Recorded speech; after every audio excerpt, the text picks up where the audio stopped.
Hey, friend, let's have a conversation about the 5 things you want to stop saying if you want better success with your goals. Because here's what I've learned about learning how to accept myself, that like flat out, just acceptance, and then also to extend love and grace and kindness to myself versus judging myself versus holding on to shame for not being further along in life or being skinnier or more accomplished or richer, etc. And the words that you speak to yourself definitely become your reality. And if you're saying any of these 5 things or something related to them, you're likely programming yourself to fail before you even start. Hey, I'm Steph, and for years I was my own worst enemy, saying things to myself about myself that kept me from making the change and the progress I desired. Today, I'm sharing the 5 phrases that hurt me and also that I have heard other countless women say about themselves. We need to start calling these things out so that we can stop it. Now, these 5 things are just skimming the surface. We're going to go deeper into upcoming episodes addressing the things that we do say to ourselves and the things that we do that hold us back and stop us from making desired progress. So be sure to like and subscribe so you can catch those as well. The first thing you need to stop saying is, I can't do that, or I can't, and fill in the blank. Saying you can't immediately shuts down the possibility that you can. For me, I was regularly telling people I can't lose weight. I used this as an excuse that I fully believed, by the way, to explain why my body was working against me. Your brain is incredibly powerful, but it's also incredibly literal.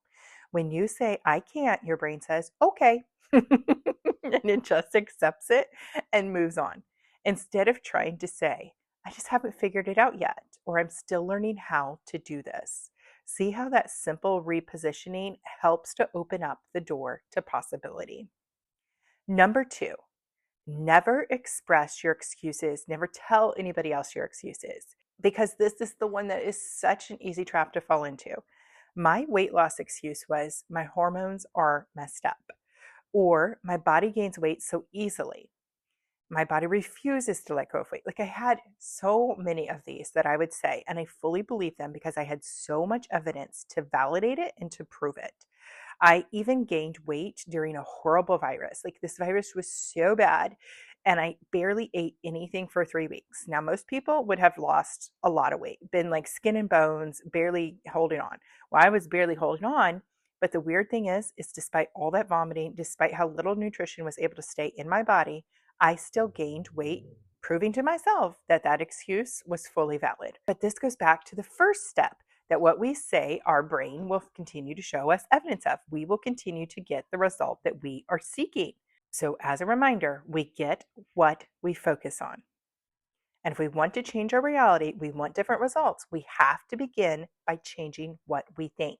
And one of the ways you can do that is to stop saying you can't and stop holding on to your excuses. The third phrase that will sabotage your success is saying, I'm too old for it. Or, at my age. What does your age have to do with your ability? Flat out, nothing, because age is just a number. And to break this down even more, let's consider your physical condition. You might say, I'm just physically not able.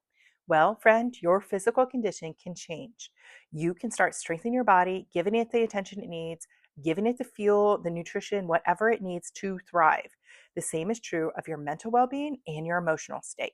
We are unique as human beings, and that we can thrive when we give ourselves the love and attention we need, and we can also so quickly deteriorate and fatigue if we don't. So if you're thinking you're too old, all you need to do is back it up and say, okay, how do I feel too old? And what can I do to change that? Because change is possible at any age. And one of my favorite influencers and role models is Joan McDonald. She began her wellness journey at 70. She started working out, eating better, taking care of herself, getting committed, and she lost over 68 pounds, got off her medications, and fully transformed her life. It wasn't just about losing the weight. No, she gained energy. She started living her life more. She started traveling, and she grew a whole entire community and business off of sharing her message that was so inspirational to so many other people. Now she has a whole new income stream that she probably hadn't even imagined happening all those other years, all those other 70 years of her life. So age is just a number. Stop saying you're too old for it. It's just not true. The fourth phrase that keeps you stuck is saying, I'm too busy or I don't have time.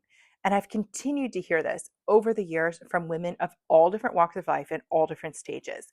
It doesn't matter if it was a stay at home mom or it was somebody working outside the house. These statements just seem to come out of everybody's mouth. I'm so busy. I'm so busy. I'm so busy.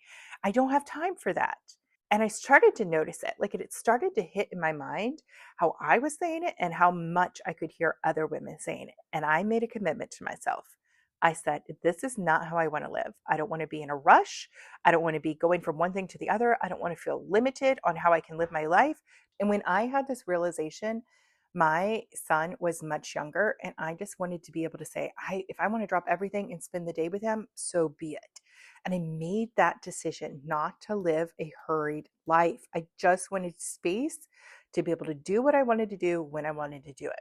That's fluctuated throughout the years, what that looks like. But the truth is that if you're always saying you don't have time, you train your brain to be so busy, so consumed, you feel important from the pace at which you're moving versus just feeling important by the progress you're making towards your goals. Like, let that sit in for a minute because I had to realize that for myself. I wasn't better because I was telling people how busy I was. And the fifth thing you should never say is, I should, and then fill in the blank, but specifically, I should be further along by now, or I should have already figured this out. However you want to fill that in, where you are saying that you should be someplace that you are not currently. This is comparison, this is judgment, and it is a deadly trap to your progress. This is something I feel so strongly about.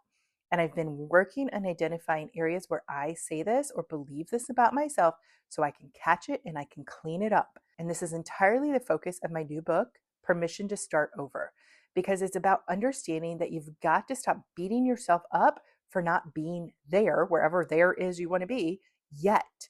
Stop acting like what you've done so far doesn't even matter. It matters deeply.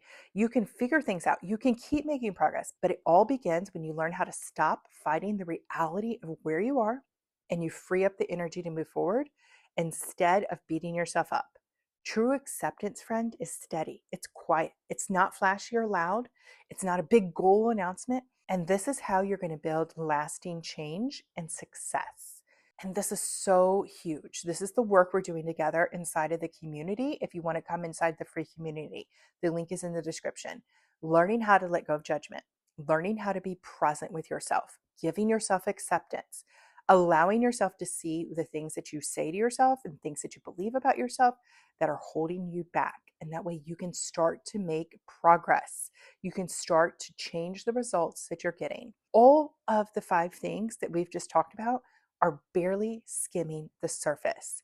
And that's why we're going to go deeper in talking about different ones and identifying different patterns that come up that keep us stuck.